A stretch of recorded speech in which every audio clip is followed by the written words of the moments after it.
44 El peronismo liberal, Menem. Seineldin. Las privatizaciones. Quinto centenario del descubrimiento de América. Carlos Saúl Menem cuenta 58 años cuando recibe el bastón presidencial. Es hijo de inmigrantes sirios afincados en Anillaco, un pueblito de La Rioja. Aunque de familia musulmana, fue bautizado de Socorro siendo muy pequeño, resolviendo mantener su condición de católico una vez adquirido el uso de razón. Menudo, de corta estatura, gasta melena y patillas que recuerdan las de Facundo Quiroga y la semejanza no es casual, ya que admira al Tigre de los Llanos y a Juan Manuel de Rosas. Casado con Zulema Yoma y padre de 2 hijos, conserva sin embargo acusadas inclinaciones galantes, según dicen. Practica diversos deportes pues, habiendo sido buen jugador de básquetbol, ha corrido varios rallies en automóvil, sin abandonar el fútbol, pronto se empeñará por jugar al tenis y al golf con relativo éxito. Y seguirá piloteando su propio avión. Intuitivo, simpático y audaz, sabe conquistar voluntades con una frase oportuna para cada interlocutor. Se recibió de abogado en Córdoba, logrando ser electo 3 veces como gobernador peronista de su provincia. Estuvo preso durante el proceso, a raíz de un empecinamiento arbitrario del ministro Arguindegui. Y, durante el último tramo de su larga detención, que tuvo lugar en la localidad de Las Loumitas Formosa, entabló cordial relación con sus guardianes. Uno de ellos, oficial del ejército, comentó cuando lo pusieron finalmente en libertad: este hombre será presidente de la República. No se equivocó en su vaticinio. Menem se hace cargo de un país devastado. Devastado no solo por efectos del tornado que se abatió sobre su economía, sino también por la corrupción administrativa reinante y, sobre todo, por las profundas fracturas que ocasionara en el cuerpo social una administración signada por inclinaciones ideológicas notorias. Los primeros actos del nuevo presidente aparecen dirigidos a entablillar esas fracturas y restañar heridas, tanto las recientes como otras de antigua data. Para Menem, en efecto, todos son sus amigos, incluido Raúl Alfonsín y los responsables de las duras campañas de descrédito que se orquestaran contra él desde el gobierno saliente. En el excelente discurso que pronuncia ante las cámaras, en ocasión de asumir el mando atribuido parcialmente a su joven colaborador Gustavo Vélez, se refiere con respeto a próceres nacionales que nadie, hasta entonces, ha mencionado sin contraponer sus figuras, celebradas o denostadas según el caso por liberales y revisionistas. Para concluir pintando un porvenir que invita a mantener viva la esperanza. En lo que atañe a la corrupción administrativa, nada hará Menem para poner en descubierto los negociados atribuidos a sus antecesores y, por el contrario, según se afirmará pronto, tales negociados continuarán durante su gestión, multiplicada la magnitud de las cifras en juego. En cuanto a la otra corrupción, es decir, aquella que reflejan los medios de comunicación, también proseguirá el destape que caracterizara al periodo radical. Respecto a la economía, las recetas que se dispone a aplicar suscitarán el mayor de los asombros pues, contrariando la doctrina y la tradición de su partido, sellará una sorprendente alianza con el holding Bunge y Bourne, arquetipo del capitalismo, para poner en práctica una política cuya rigidez llegará a superar las propuestas de Álvaro Alsogaray, profeta y patriarca del liberalismo económico en estas latitudes. Miguel Roig, un hombre con larga trayectoria en Bunge y Bourne, ocupa la cartera de Economía, cuando el candidato para el cargo era Domingo Caboulow, a quien se designa canciller. Italo Ludar, ministro de Defensa, tiene como secretario en el área a Humberto Romero, aparentemente sugerido por Seineldin. Antonio Salonia, bien visto por la Iglesia, va a Educación. Eduardo Bauzá, a Interior. Un especialista en Derecho Administrativo, el mendocino Roberto Dromi, es ministro de Obras Públicas, y el sindicalista Jorge Triaca, de Trabajo. En reemplazo del general Gasino, que ha sucedido a Caridi como jefe de Estado Mayor del Ejército, es designado el general Isidro Cáceres.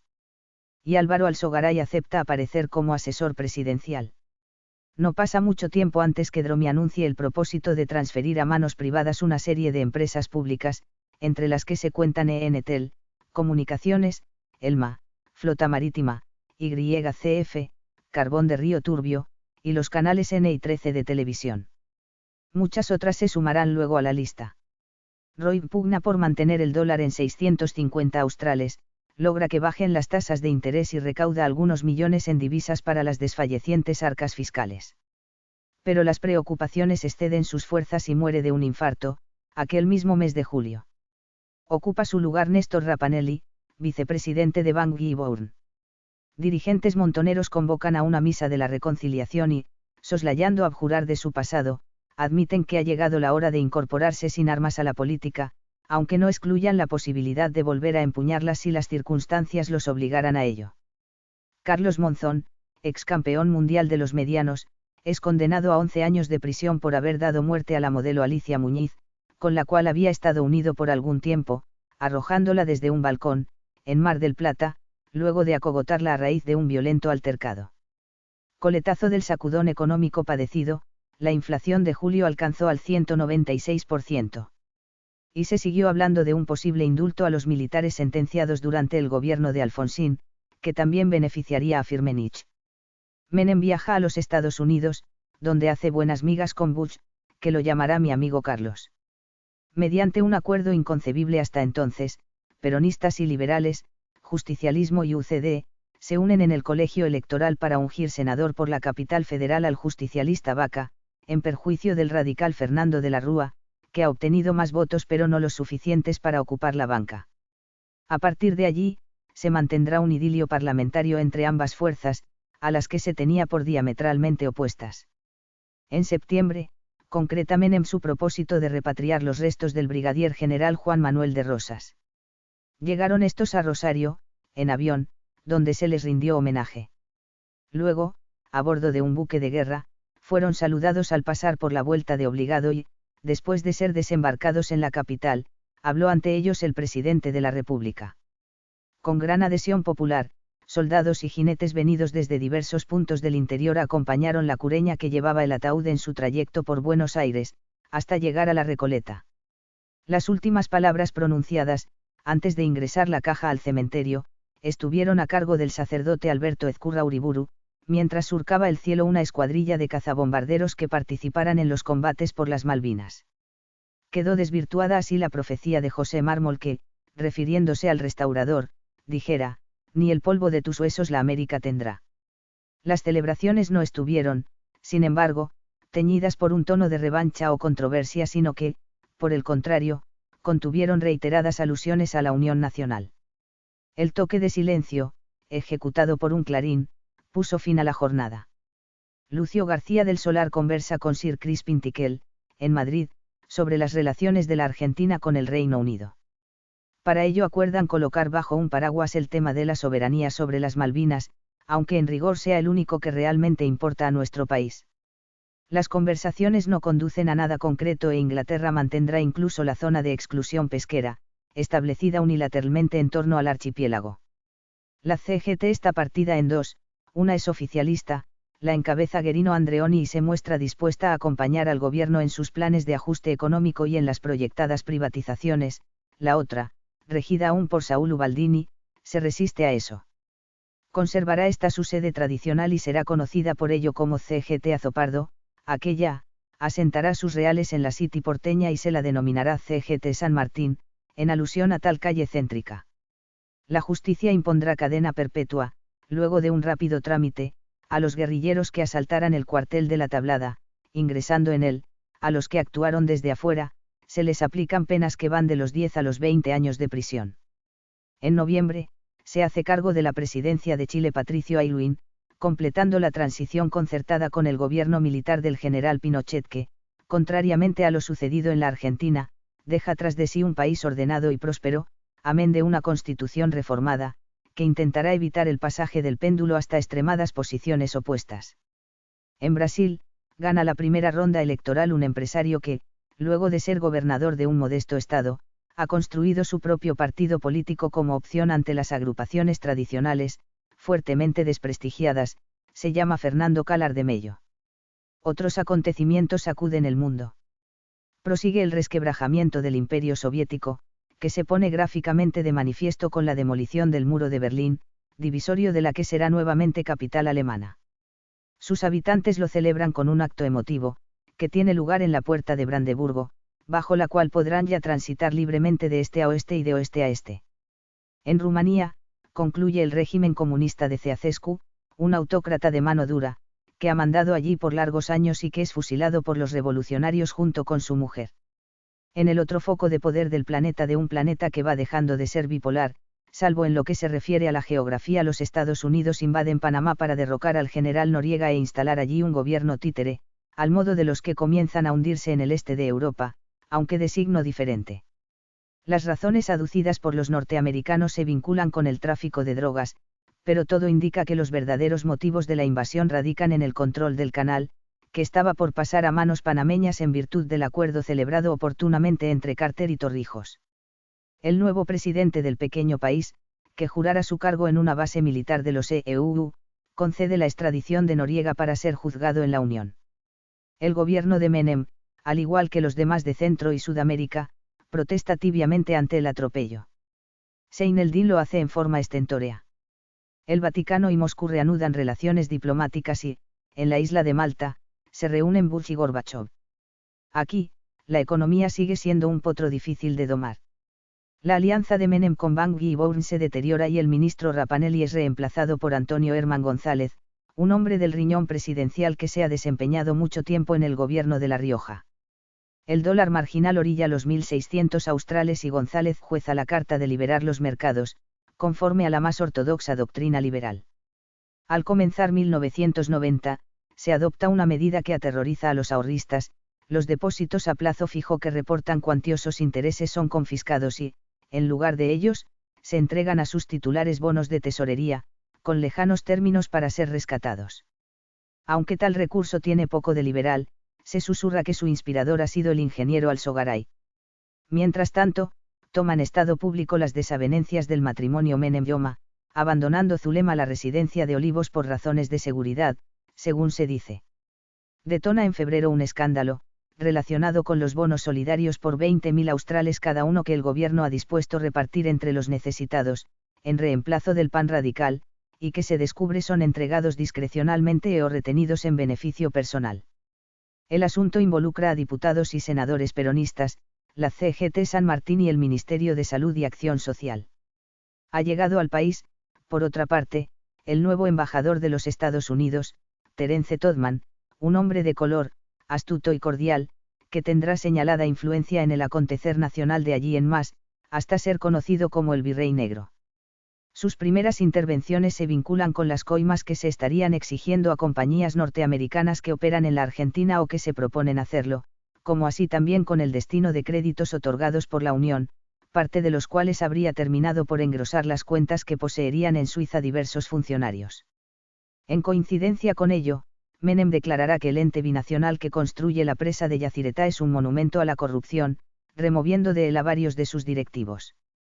La inflación de febrero es del 61,6%. En Nicaragua se realizan elecciones bajo control internacional, imponiéndose en las urnas Violeta Chamorro, que derrota al régimen marxista encabezado por el presidente Ortega. Y, en Moscú, Gorbachov y el jefe del gobierno teutón, Kohl, llegan al acuerdo final para la reunificación germana. Muere en marzo del 90 el general Cáceres, víctima de un aneurisma en la aorta. Lo reemplaza el general Félix Martín Bonnet. El gobierno urge las privatizaciones de ENTEL y Aerolíneas Argentinas, que ya intentara el ministro Terragno en épocas de Alfonsín. Aquel intento no llegó a buen puerto pues, para instrumentarlo, se incurrió en groseras anomalías administrativas. Y, ahora, las cosas no pintan mejor pues, mientras corren rumores referidos a comisiones astronómicas en juego, los principales interesados en las operaciones respectivas son la Telefónica de España y la Línea Aérea Iberia, ambas pertenecientes al Estado español. Circunstancia esta que torna improcedente hablar de privatizaciones pues, en caso de concretarse las tratativas, resultará que los bienes del Estado nacional pasarán a un Estado extranjero, manteniendo este en su favor, incluso, situaciones de monopolio que disfrutaban las empresas en vías de enajenarse. También tiene problemas el gobierno con la Corte Suprema de Justicia, ya que el tribunal ha sido conformado por los radicales y tal circunstancia constituye una traba considerable para llevar adelante los propósitos de la administración peronista, muchos eventualmente objetables desde el ángulo de la ortodoxia jurídica. De modo que, luego de procurar sin éxito la renuncia de algunos de sus integrantes, opta Menem por otro camino.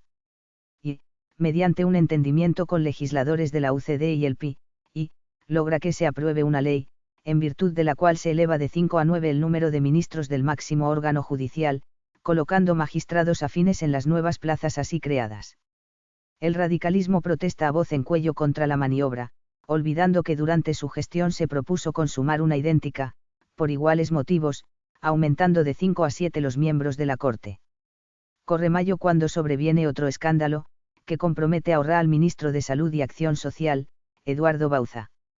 Se trata de la compra de 1 millón de guardapolvos a cierto proveedor que no está en condiciones de fabricar dicha cantidad de esas prendas. La Fiscalía Nacional de Investigaciones Administrativas absolverá no obstante a Bauza del cargo que se le formula. Si bien, más tarde, serían denunciadas serias irregularidades con relación al funcionamiento de la referida Fiscalía. En julio, se firma la venta de ENTEL a la Telefónica de España. María Julia Alsogaray, hija de Álvaro y exdiputada por la UCD, ha impulsado la operación contra viento y marea, desde su cargo de interventora del ente adjudicado. Y, mientras se sigue negociando sin éxito con los ingleses, bajo el paraguas abierto respecto al tema soberanía de las Malvinas, en la Plaza San Martín se inaugura un sobrio monumento dedicado a la memoria de los caídos en la Guerra del 82, cuyos nombres aparecen grabados sobre placas de mármol negro. Tal como ocurriera con Calar de Mello en Brasil, un ingeniero apolítico, de origen japonés, sorprende con su triunfo electoral en Perú. Alberto Fujimori el Chinito derrota, en efecto, al candidato liberal, el escritor Vargas Llosa exmarxista y ahora liberal acérrimo, dejando ambos muy atrás al candidato oficialista, ya que Alan García había concluido su mandato luego de una gestión desastrosa. En julio de 1990, un seleccionado nacional de fútbol al que se le asignan escasas posibilidades y que debuta perdiendo con Camerún, se rehace a lo largo del campeonato mundial disputado en Italia y, luego de vencer a Brasil y al equipo local, alcanza la final con Alemania. Lo dirige nuevamente Carlos Bilardo y algunos chispazos de Maradona que juega varios partidos lesionado, unidos a la inspiración de su arquero Goicoechea para atajar penales, una defensa eficaz y un veloz Canigia, le han permitido llegar a esa instancia decisiva. Gana sin embargo Alemania por 1-0, gracias a un penal dudoso que le otorga el árbitro mexicano Codesal. Monseñor Antonio Cuarracino es designado arzobispo de Buenos Aires. Ya lo ha sido de La Plata, como así también de Avellaneda y 9 de julio. Se trata de un prelado al que caracterizan su firmeza doctrinaria, su trato campechano y su lenguaje coloquial, matizado por algún término lunfardo, con el que encubre una vasta cultura. Su acceso al arzobispado porteño ha sido demorado por gestiones de Raúl Alfonsín quien, siendo presidente, llegó a enviar una carta manuscrita al Papa para evitarlo. Al empezar agosto, se lleva a cabo un plebiscito en la provincia de Buenos Aires, destinado a obtener el respaldo de la población para reformar la constitución local. Coinciden en tal propósito el gobernador Cañero, quien brega por su reelección bloqueada por el texto constitucional vigente y los radicales, que procuran mayor autonomía para las comunas donde mandan. Menem, conforme a un estilo que le es propio, manifiesta estar de acuerdo con la reforma proyectada, pero lo hace de una manera que induce a suponer lo contrario. Por otra parte, la reforma huele a mangoneo, percibiendo la gente ese aroma poco atractivo. Así, sin partido alguno que canalice la reacción, una catarata de votos adversos sepulta el intento reformista, alentado por los partidos mayoritarios. Y un toque de alarma suena en el ámbito de los comités políticos, donde nadie deja de recordar las recientes elecciones de Brasil y Perú. Aquel mismo mes de agosto, Saddam Hussein, un caudillo que encabeza el régimen autoritario establecido en Irak, se apodera de Kuwait, pequeño sultanato vecino que nada en petróleo. Viejas querellas territoriales determinan la invasión, pero la apreciable participación de Kuwait en el mercado petrolero confiere al caso dimensiones internacionales. Los Estados Unidos, que han auxiliado a Irak en una prolongada guerra que mantuviera con Irán, lideran ahora vigorosamente una coalición occidental contra Saddam, a la cual se agregan varios países árabes, gobernados por hombres que escuchan alarmados las propuestas revolucionarias del líder iraquí, cuya influencia política y poderío militar desean quebrar. Además, a Israel le preocupa en grado sumo el riesgo que implicaría un Irak triunfante y expansivo. Las Naciones Unidas, con el voto coincidente de los norteamericanos y los soviéticos, condenan de inmediato el ataque y autorizan un bloqueo en torno al agresor. La prensa europea denomina a Saddam el Satanás del Golfo. Y el presidente Bush apresta una formidable fuerza militar para intervenir en la zona. A fin de justificar tal intervención, relacionada ciertamente con el suministro de petróleo y la protección a Israel, se invocan el derecho internacional y la defensa de la libertad. Lo cual no está exento de matices paradójicos pues, poco antes, los Estados Unidos han invadido Panamá y, además, el sultán de Kuwait es un autócrata, que nunca se mostró inclinado a permitir demasiadas libertades en sus dominios. Carlos Menem, empeñado en su deseo de hacer ingresar la Argentina al primer mundo, según expresa, resuelve acudir en auxilio de su amigo Bush. Y dispone por decreto la zarpada de 2 fragatas misilísticas, la Almirante Brown y la Sparrow, que se sumarán a la flota que patrulla el Golfo Pérsico en cumplimiento del bloqueo establecido contra Irak. Esto suscita un entuerto de poderes, ya que la Constitución reserva al Congreso la facultad de despachar tropas. Se procura zanjar la dificultad, definiendo el cometido de esos buques de guerra, armados con misiles, como una misión de paz y, más tarde, el Parlamento avalará la decisión presidencial. Que, concluida la contienda, no reportará beneficios tangibles al país. La privatización de Entel se complica, pues los adjudicatarios no cumplen con sus obligaciones, contenidas en el pliego de la licitación respectiva. Tampoco es sencilla la adjudicación de Aerolíneas Argentinas, dado que una comisión parlamentaria objeta que los compradores paguen parte del precio vendiendo o hipotecando aviones de la empresa nacional, que aún no es suya. En Catamarca comienza la investigación de un crimen que tendrá múltiples y graves implicaciones. La menor María Soledad Morales ha sido asesinada, implicándose en el crimen a allegados al gobierno provincial, ejercido desde tiempo atrás por la familia Saadí. Dicha investigación se lleva a cabo morosamente y comienzan a realizarse sucesivas marchas del silencio, reclamando la individualización y castigo de los culpables. Tan loable propósito se ve enturbiado, sin embargo, por el hecho de impulsar las mismas la oposición a los Saadí y contarse numerosos agitadores de izquierda entre los participantes.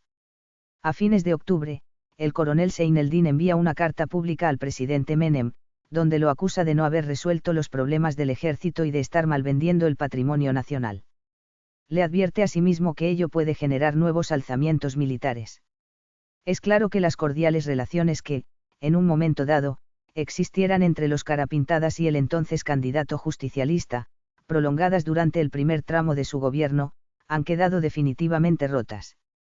Rellenados los baches que entorpecen el avance de las enajenaciones de Entel y Aerolíneas, el ímpetu privatizador se intensifica. Así pasan a manos particulares el jardín zoológico, el cobro de peaje en ciertas rutas, las galerías Pacífico, que ya no se llaman Malvinas Argentinas, el ordenamiento del tránsito en el centro de Buenos Aires y el ferrocarril Urquiza.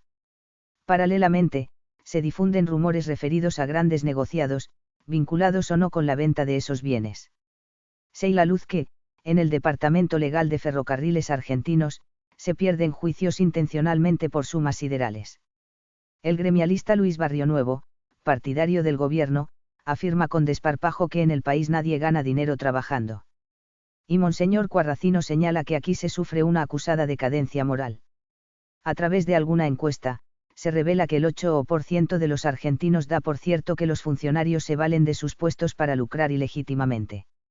El 3 de diciembre del 90, la advertencia de Seineldin se transforma en súbita e inopinada realidad. Comienza, en efecto, otro movimiento armado, cuya responsabilidad él asumirá más tarde, aunque se encuentre detenido en un cuartel del sur, a raíz de la carta que dirigiera a Menem. Con motivo de un encadenamiento de equívocos, el turco no se fugará de allí, pero los suyos actuarán de todos modos, decididamente. Durante la noche del 2, el capitán Gustavo Breide Obeid se apodera del edificio Libertador, sede del Estado Mayor del Ejército. El Mayor Mercado movilizará una columna de blindados, pertenecientes a los regimientos con asiento en Concordia y Villaguay, Entre Ríos. Las instalaciones de Palermo Regimiento 1 Patricios y Distrito Militar caen en manos del coronel Baraldini, secundado por los mayores Tevere y Abete, el mismo que se mantuviera sublevado en Mercedes, cuando los sucesos de Villa Martelli, el coronel Romero Mundani y un hermano suyo, con grado de mayor, ocuparán la fábrica de tanques Tamse, en Baloún. El subprefecto Sagastizábal se hará cargo de la prefectura en Buenos Aires, y algunos carros de combate se pondrán en marcha desde la Escuela de Caballería, en Campo de Mayo. Numerosos suboficiales se han plegado a sublevación. Faltan 2 días para que llegue a la Argentina el presidente Bush, en visita oficial. Menem pide a Todman que interceda, a fin de que esa visita no sea cancelada a raíz del pronunciamiento, que confía aplastar con rapidez. A cargo de la represión está nominalmente el jefe del Estado Mayor, General Bonnet. Pero al frente de ella aparecerá ostensiblemente su segundo, el general Martín Balza. Antes que amanezca, incluso antes que se organice la represión, un hecho desgraciado sella la suerte del alzamiento.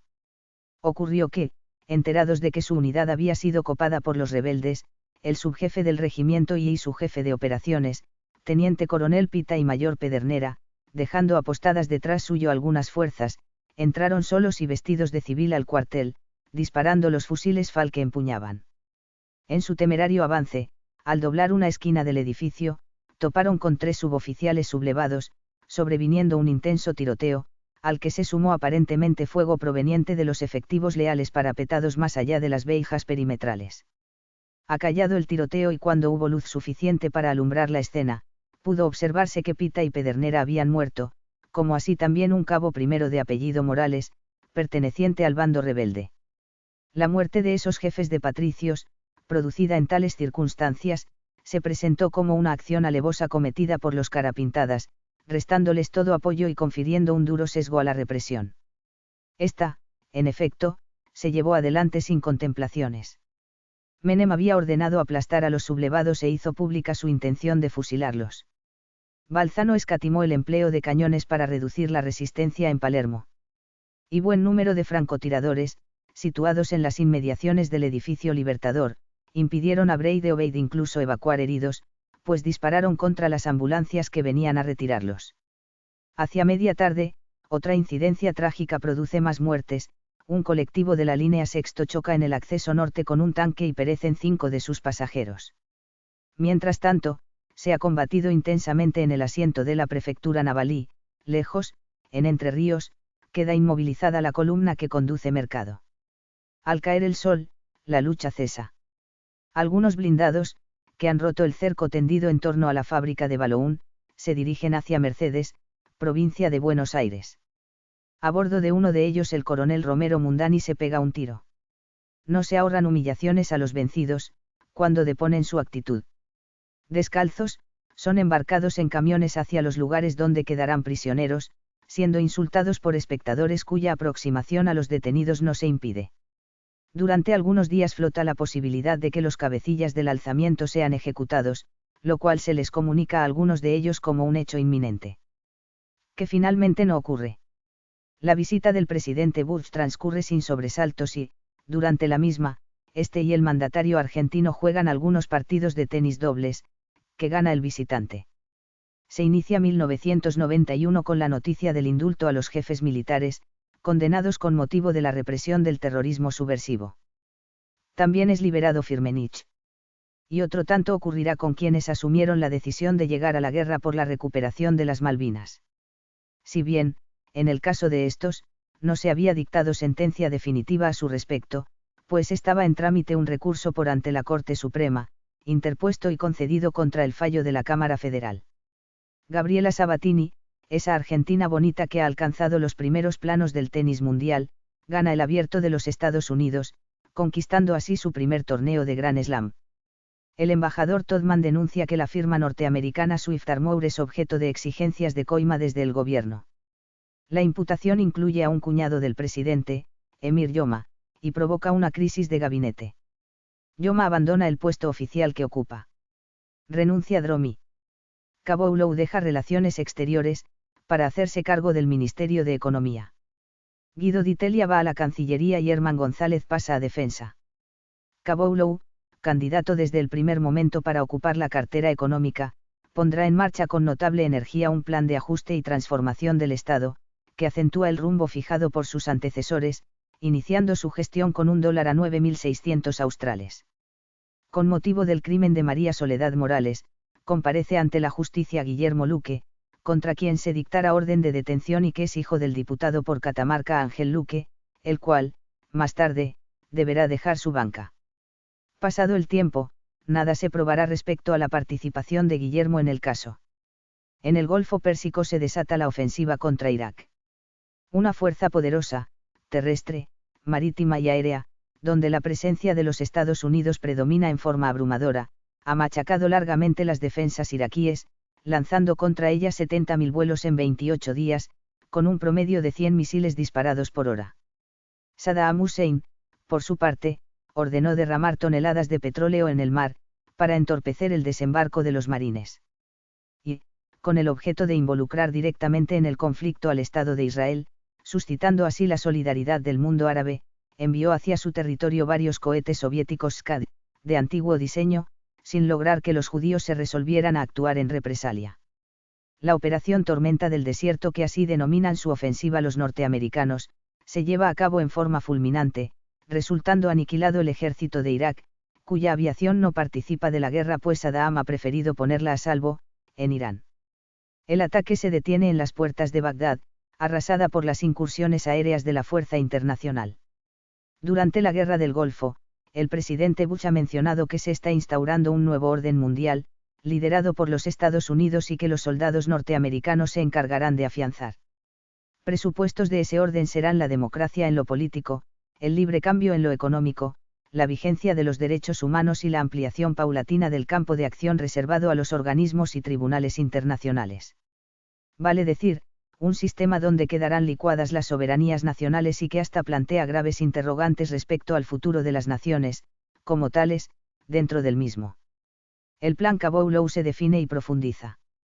En marzo del 91, el Congreso sanciona una ley de convertibilidad que dolariza la economía y, en virtud de ella, no se podrá emitir moneda que carezca de respaldo en divisas ni variar la cotización del signo monetario argentino, sino mediante el dictado de otra ley, cosa que oficiará de freno para la especulación con dólares.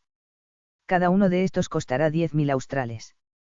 Se eliminan todos los procedimientos de indexación, fórmulas destinadas a actualizar el valor de las sumas de dinero, y son congelados salarios, tarifas y alquileres. Pronto el plan Caboulow logrará contener la inflación, que comienza a descender en los meses sucesivos hasta alcanzar porcentajes inferiores a un dígito. Junto con la puesta en marcha de estas medidas exitosas, otro escándalo sacude al gobierno. En España tramita una causa relacionada con el tráfico de drogas y el juez actuante implica en ella a Ibrahim al-Ibrahim, funcionario de la aduana, casado y separado de Amira Yoma, cuñada de Menem, a la propia Amira, que se desempeña en la Secretaría de la Presidencia, y a otro funcionario, Mario Casería, acusados todos de lavar narcodólares, es decir, blanquear divisas provenientes del negocio de los narcóticos.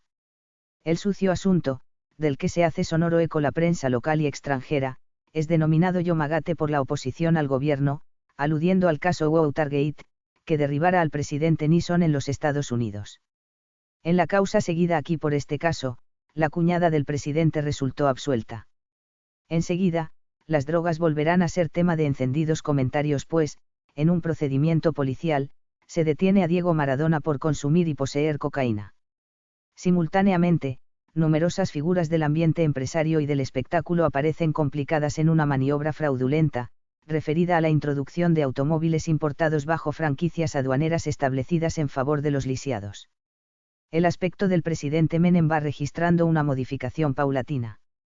Ya hace rato que ha dejado atrás su inclinación por la ropa de gusto dudoso, vistiendo atildadamente prendas de tela importada, para lucir las cuales llegará a conceder un reportaje, donde posa como modelo de indumentaria.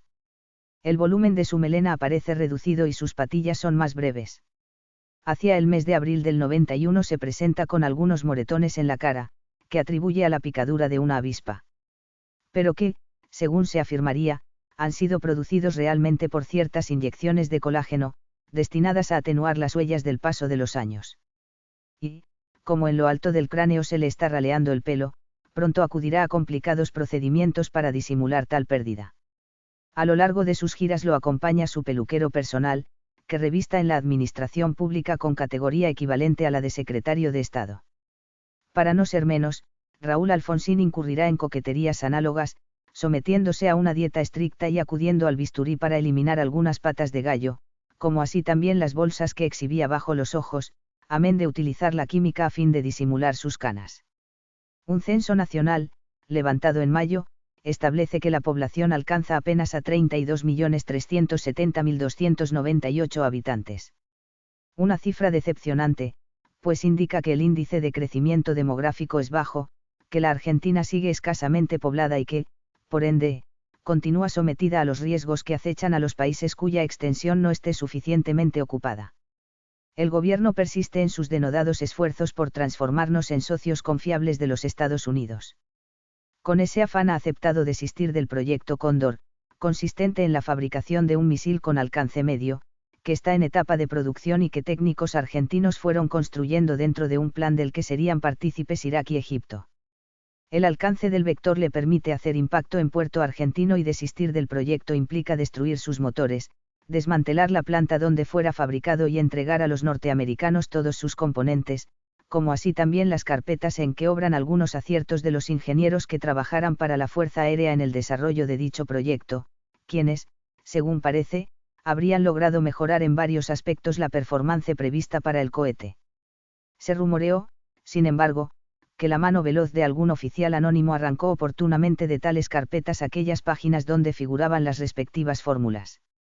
Pronto, el canciller d'Italia se permitirá una grosería. Pues ha de afirmar que los vínculos establecidos con la Unión equivalen a relaciones carnales entre la Argentina y los Estados Unidos. Como si quisieran desmentir esa afirmación, en el mes de mayo estos venden al Brasil una partida considerable de trigo subsidiado, perjudicando así nuestras exportaciones de granos al país vecino. Se realizan elecciones en la República de Rusia y se impone en ellas Boris Yeltsin. Va mucho más lejos que Gorbachov en sus propuestas de establecer libertades. Y, en una visita que hace a los Estados Unidos, declarará, se acabó el comunismo. Transcurre junio cuando Croacia y Eslovenia se declaran independientes de Yugoslavia, iniciando el ejército federal formado por serbios comunistas una sangrienta represión, encaminada a ahogar esas intenciones de independencia. Monseñor Quarracino ha sido designado cardenal de la Iglesia Católica. Continúa el juicio que se sigue a los Carapintadas, con motivo del alzamiento de diciembre. Las ventas de Somisa y Acindar, acerías, determinan huelgas del personal afectado y, presumiblemente, estremecen en su tumba los huesos del general Sabio, forjador de la siderurgia nacional. Comienzan en la Plaza Lavalle tumultos promovidos por los jubilados, cuya situación es penosa pues la mayoría de ellos cobra haberes misérrimos, que no llegan a $150 por mes.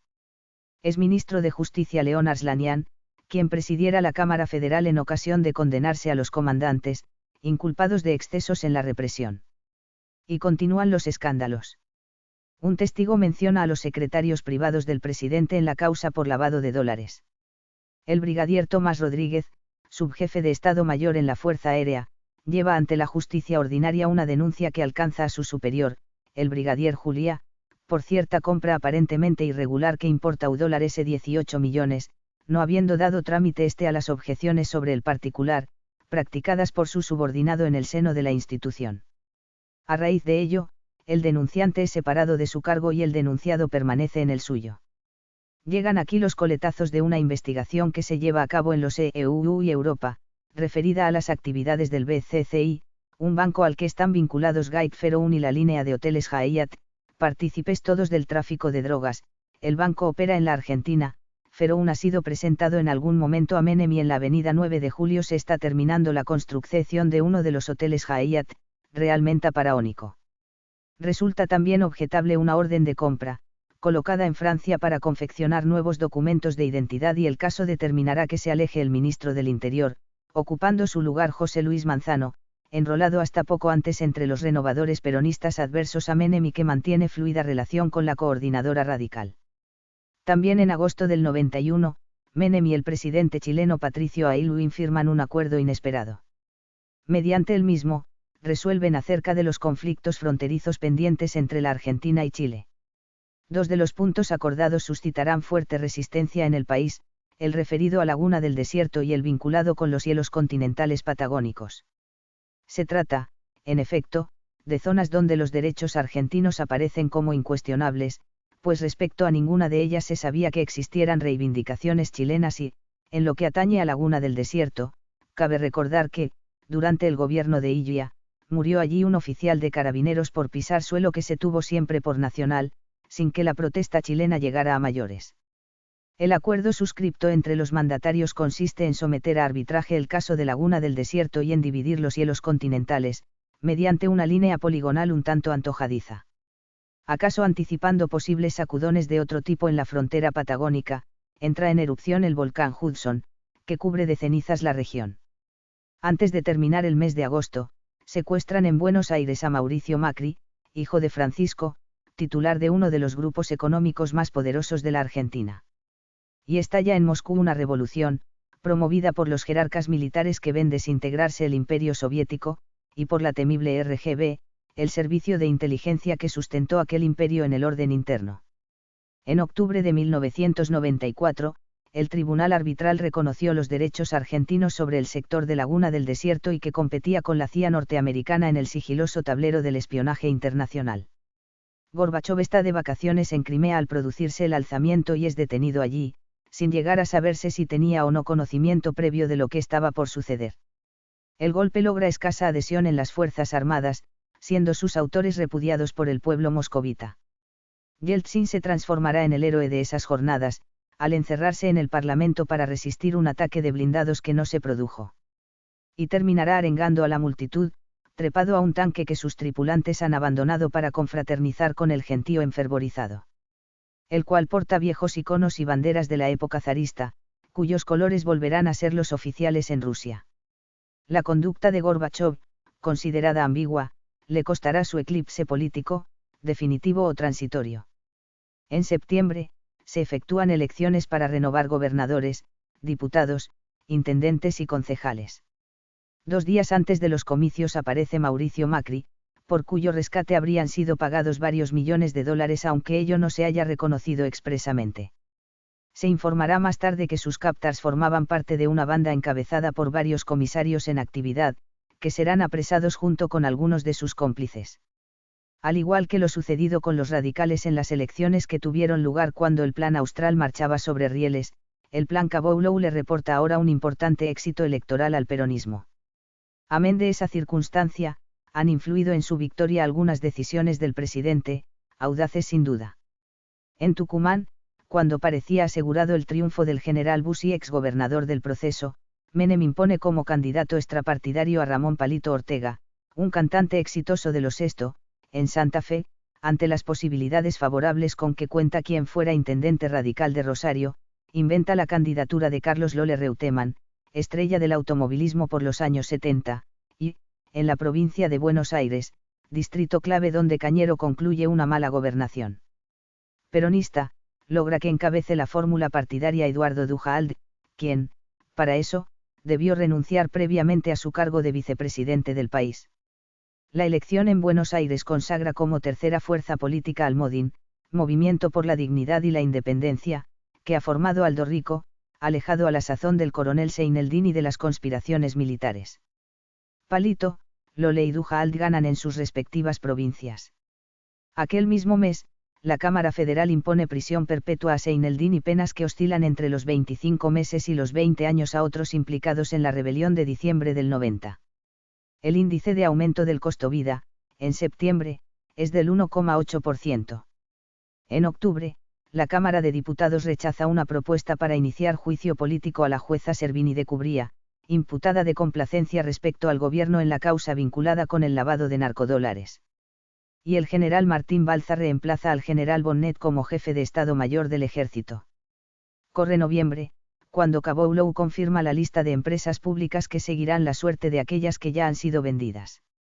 La nómina es extensa y causa preocupación en sectores sensibilizados al respecto: SEGVA, Agua y Energía, Obras Sanitarias de la Nación, Encotel, Subterráneos de Buenos Aires, ELMA, YPF, Gas del Estado, Altos Hornos Zapla, varias de fabricaciones militares, Petroquímica Bahía Blanca, Petroquímica Río Tercero y AFNE.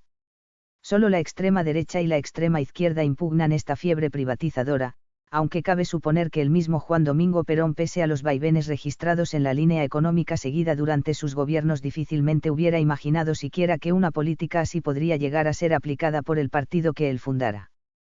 Consecuente con ella, Menem firma con el presidente Bush, en octubre, un acuerdo de garantías para inversiones norteamericanas, que incluye sustraer a los tribunales argentinos las decisiones referidas a controversias judiciales que, aquí, afecten a los inversores yanquis. Al aproximarse fin de año, un escándalo más conmueve a la República. Se trata de la adquisición por parte del Estado de una gran partida de leche que no responde a las especificaciones establecidas y el caso involucra, entre otros, al secretario privado del presidente, Miguel Ángel Vitco, al asesor presidencial Carlos Espadone y al ministro de Salud y Acción Social, Avelino Porto. En Catamarca, finalmente intervenida a raíz de las secuelas del crimen de María Soledad Morales, se realizan elecciones para gobernador y se impone un radical, candidato por una agrupación independiente. En Corrientes, sigue sin resolverse un conflicto planteado en el colegio electoral para proveer la gobernación. La inflación del mes de noviembre fue de tan solo el 0,4%, la más baja desde 1973. Comienza 1992 con la puesta en circulación de los nuevos billetes, que reemplazan el austral por el peso. Carlos Pellegrini figura en los de $1, Bartolomé Mitre en los de $2, José de San Martín en los de $5, Manuel Belgrano en los de $10, Domingo Faustino Sarmiento en los de $50 y Julio Argentino Roca en los de $100. Pero los que desatan polémica son los de $20, color punzó, pues en ellos aparece la efigie de Juan Manuel de Rosas, condenado hasta entonces al ostracismo iconográfico oficial. Cada peso equivale al valor de $1. Renuncia Vitco a su cargo de secretario de Menem, Espadone ya lo ha hecho al de asesor presidencial ad honorem que ejercía. Hacia fines de mes, el canciller argentino Di Tellia y el vicecanciller inglés Gareth Jones firman un acuerdo, que permite restablecer los vuelos entre Londres y Buenos Aires. Respecto a las Malvinas, Jones expresa que no conviene cerrar el paraguas. Se menciona en febrero la posibilidad de que sobrevenga una epidemia de cólera en el país, llegada del Perú vía Bolivia. Siempre en lo que hace a cuestiones sanitarias, el ministro Porto insiste también respecto a los riesgos del SIDA. Acompaña así la tendencia que se registra en el mundo, donde los grupos más expuestos a contraer el mal, drogadictos y homosexuales, aparecen empeñados en presentar el problema como si fuera un drama social con alcances generales. La campaña de prevención contra el SIDA da lugar a toda clase de expresiones, avisos y publicaciones, donde se emplean con soltura términos e imágenes que, por razones de recato, jamás se habían difundido masivamente. No ha concluido el mes cuando Menem anuncia espectacularmente, en los Estados Unidos, que autorizará el libre acceso a los archivos reservados del Estado, en los que obraría información referente al ingreso de nazis a la Argentina, después de concluir la Segunda Guerra Mundial. La publicación del contenido de tales archivos notoriamente incompletos no arroja ninguna revelación importante. El 5 de febrero tiene lugar una sangrienta revolución militar en Venezuela. Se trata de un golpe con orientación nacionalista, que recuerda a los alzamientos carapintadas de la Argentina y que se dirige contra la corrupción y la política económica del presidente Carlos Andrés Pérez, coincidente en sus líneas generales con la que aquí aplica Caboulow. Encabeza la revuelta el comandante Hugo Chávez Frías. Aunque el intento fracasa, la situación del gobierno venezolano queda muy deteriorada y señalan la necesidad de un cambio drástico figuras tan destacadas como el expresidente Rafael Caldera y el escritor Uslar Pietri. El Vaticano establece relaciones diplomáticas con Croacia, Eslovenia y Ucrania. Y parte hacia la ex Yugoslavia el BEA, Batallón Ejército Argentino, que se sumará allí a otros contingentes de las Naciones Unidas para intentar poner fin a la guerra que desgarra esa región. A mediados de marzo el 17, exactamente, se produce en Buenos Aires un terrible atentado. Pues la embajada judía, sita en la calle Arroyo, es demolida por una carga explosiva. Corren de inmediato las versiones más variadas respecto a los autores del hecho y a la forma en que éste ha sido consumado. El presidente Menem, apresuradamente y antes de contar con información alguna, se lo adjudica de entrada a los carapintadas, que jamás han hecho declaraciones antisemitas. Al día siguiente, el grupo islámico Yihad se atribuye el ataque, aunque la autenticidad del comunicado es puesta en duda. El ministro del Interior, Manzano, menciona la posible voladura de un arsenal dentro de la sede diplomática, lo cual es desmentido luego. En la investigación actúan, además de la justicia y organismos de seguridad locales, los servicios secretos israelíes y norteamericanos, Mossad y CIA. Las conclusiones finales de estas investigaciones tardaron en conocerse, si bien trascendió que el medio utilizado por los agresores fue una camioneta transformada en enorme bomba y conducida por un agente suicida. Hubo numerosos muertos y heridos, sufriendo también grandes daños los edificios próximos a la embajada. El 18 de julio de 1994 un atentado similar reduce a escombros el edificio de la AMIA, Asociación Mutual Israelita Argentina, en Buenos Aires. Pasarían pocos días antes que otro asunto, de índole totalmente diversa, pues tiene ribetes de comedia, evidencie graves fallas en la mecánica parlamentaria y solicite la atención pública. Ocurrió que en la Cámara de Diputados se discutía la enajenación de gas del Estado. Y, para obstaculizar el dictado de la ley respectiva, los radicales resolvieron no asistir a las sesiones, privando así al cuerpo del quórum requerido. Logrado penosamente por el oficialismo, algunos periodistas advierten que una de las bancas está ocupada por un individuo que no es legislador y cuya presencia completa el número necesario para sesionar válidamente. Sobreviene un gran revuelo, la irregularidad es comprobada y se designa una comisión para establecer las circunstancias que la rodean. Tiempo después, tal comisión se expediría señalando como único culpable al diputado justicialista Samid. Sin embargo, según versiones consistentes, el procedimiento de utilizar diputados truchos, así se los llama, tendría antecedentes y no habría sido uno solo de ellos el que estuvo realmente en el recinto al momento de pasarse lista para iniciar el tratamiento de la ley, aprobada finalmente. El 2 de abril se cumplen 10 años del desembarco argentino en las Islas Malvinas. En Río Gallegos tiene lugar un desfile donde participan veteranos de la guerra. Al día siguiente, sin oposición por parte de nuestra Cancillería, una línea aérea chilena anuncia que comenzará vuelos regulares entre Punta Arenas y el archipiélago. A poco del fallido golpe militar en Venezuela, se registra en Perú otro golpe de características diferentes. Sucede, en efecto, que la organización guerrillera marxista Sendero Luminoso, que cuenta con el apoyo de los narcotraficantes y que, mediante el terror y los abundantes fondos provenientes del negocio de las drogas, ha logrado corromper a legisladores y jueces, multiplica sus ataques contra las fuerzas del orden, reitera los atentados y controla varias zonas del país, operando cada vez con mayor intensidad en la propia Lima. Ante lo cual, el presidente Fujimori lleva a cabo una revolución desde el poder, asumiendo plenas facultades, disolviendo el Parlamento y removiendo magistrados corruptos. La inmensa mayoría del pueblo peruano y las Fuerzas Armadas lo acompañan en su drástica decisión. La Cancillería argentina repudia los hechos acaecidos en Perú, declarando la necesidad de preservar a todo trance el funcionamiento institucional. Propone incluso que se forme una Fuerza Armada Interamericana, destinada a intervenir en los países donde se registren sucesos de ese tipo. Pero da rápida marcha atrás, cuando el presidente Bush hace saber que considera al Chinito, pese a todo, legítimo presidente peruano. En virtud de la nueva situación establecida en Lima, Fujimori logra el primero de los éxitos que obtendría en su lucha contra la insurgencia. De allí en más, el 19 de abril, 12 días después del autogolpe, es arrestado el segundo jefe del movimiento Túpac Amaru, que comparte con Sendero Luminoso el protagonismo en la lucha por instaurar un régimen marxista en Perú. A raíz del negociado de la mala leche, el Banco Central informa en Buenos Aires que Bitco es deudor de la institución, desde años atrás, por sumas millonarias. Para neutralizar los efectos que produce esa información, el gobierno hace publicar la lista completa de los deudores morosos del banco, donde figuran nombres muy conocidos en la vida nacional. Mientras tanto, parece concretarse el ingreso de la Argentina al Plan Brady, a la vez que significa una reducción en su deuda externa y algunas ventajas en materia de tasas de interés aplicables, asegura a los acreedores el cobro escalonado de créditos que han llegado a considerar incobrables. Y la Asamblea Plenaria del Episcopado Nacional señala las situaciones difíciles que viven grandes sectores del pueblo argentino por pobreza, falta de trabajo y escasos ingresos de los jubilados. Pero no solo aquí existen problemas. El 3 de mayo se producen en Los Ángeles, California, desórdenes raciales de magnitud tal, que configuran algo así como una guerra civil localizada. Mueren 44 personas, 6.300 son detenidas y quedan dañados 3.700 edificios.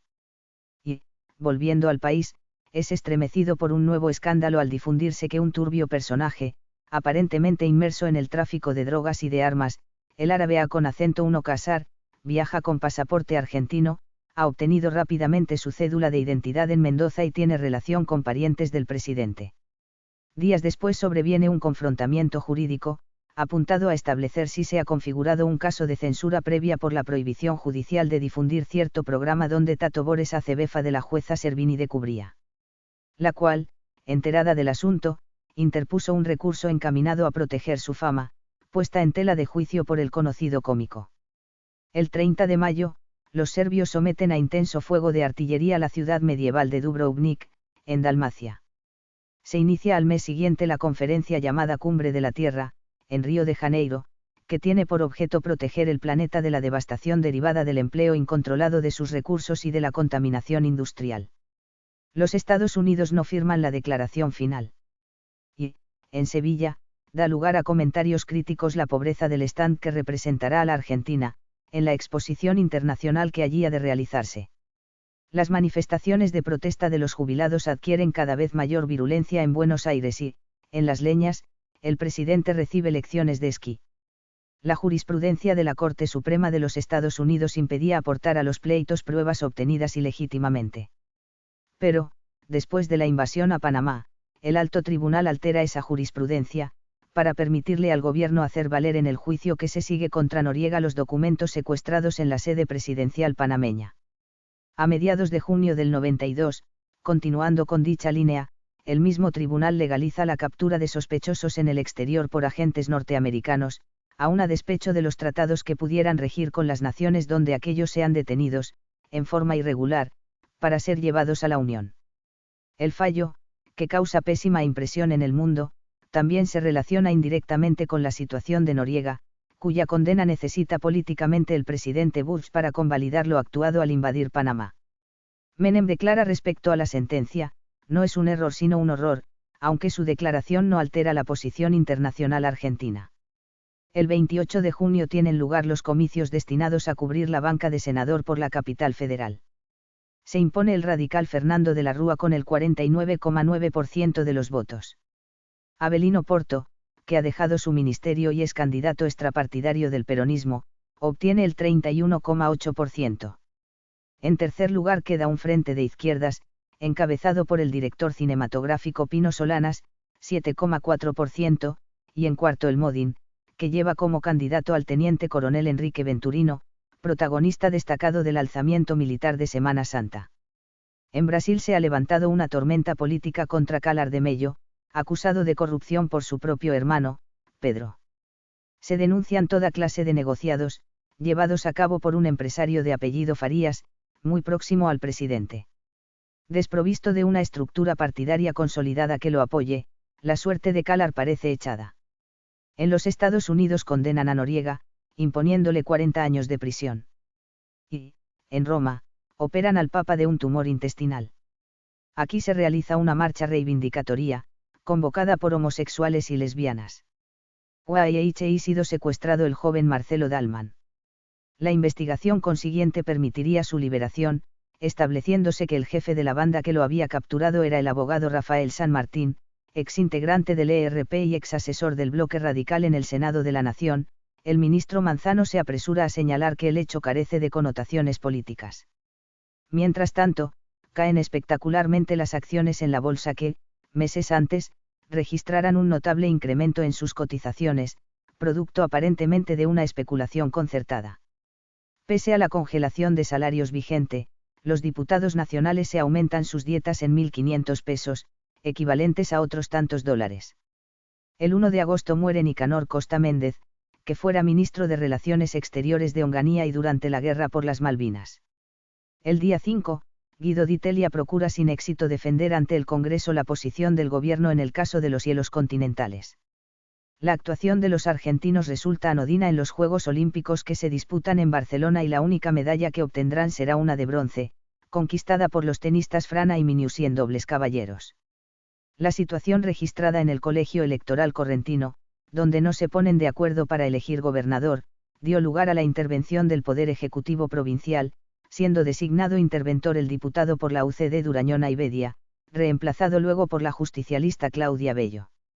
Hallándose ésta en el cargo, se amplía la intervención a los tres poderes y ello es dispuesto por decreto, lo cual da lugar a un recurso de los afectados ante la Corte Suprema, que falla en favor del Gobierno central, en atención a que tal decreto fuera dictado ad referendum de su convalidación por el Parlamento que, efectivamente, procederá en tal sentido. A través del libro de un suboficial inglés que combatiera en las Malvinas, trasciende que los británicos habrían ultimado a soldados argentinos inermes, capturados durante su avance, lo cual da lugar a que se inicie una investigación en Gran Bretaña. El acuerdo firmado por Menem con el presidente Aylwin está trabado en el Congreso. Se sigue combatiendo enconadamente en la ex Yugoslavia, pese a la presencia de los cascos azules internacionales. Entre los que se cuenta el batallón de argentinos, que cumple correctamente su cometido. Pero otro argentino participa de esa guerra y vale la pena relatar sustintamente su historia. Se trata de Rodolfo Barrio, un oficial que, con el grado de teniente primero, acompañara al coronel Seineldin en la sublevación de diciembre del 90, siendo herido de consideración en una pierna. Fracasado el alzamiento, se lo remitió detenido al Hospital Militar Central. De donde logró escapar, pasar al Paraguay y de allí a Brasil. Puesto en contacto con un representante de las fuerzas croatas, se le ofreció ingresar a ellas como miembro del ejército ganando poco dinero o como mercenario, con mejor paga. Barrio optó por lo primero, viajó a Europa, recibió el grado de capitán y combatió con bravura en una guerra librada entre bravos. Al punto que ascendió rápidamente. A mediados de 1992 es ya coronel y comanda efectivos equivalentes a una brigada. Su actuación no puede menos que recordar a la de Benigno Villanueva, transformado oportunamente en el general Villanokov, de los ejércitos del zar. En septiembre, al tratarse en la Cámara de Diputados la ley que permitirá vender YPF, el diputado Saadí denuncia que muchos de sus colegas han percibido sumas millonarias de las petroleras multinacionales, para votar en favor del proyecto. La denuncia causa revuelo pero, en vez de procurar establecer su verosimilitud, la bancada oficialista se pone a estudiar el modo de sancionar al denunciante. El presidente Fujimori logra en Perú otro éxito destacado. A mediados del mes, las fuerzas regulares detienen al jefe de Sendero Luminoso, Abimael Guzmán, quien es sometido a juicio sumario. Con motivo de tal investigación, funcionarios de Scotland Yard se trasladaron a las Malvinas y a Buenos Aires. Pero, según cabía suponer, el caso terminó sin que se arribara a conclusiones asertivas. Juan Pablo II se ha repuesto con sorprendente rapidez, luego de la operación que sobrellevara. Y, en Brasil, con el voto favorable del 88% de los legisladores, el Parlamento resuelve suspender en sus funciones al presidente Calar de Mello para someterlo a juicio político.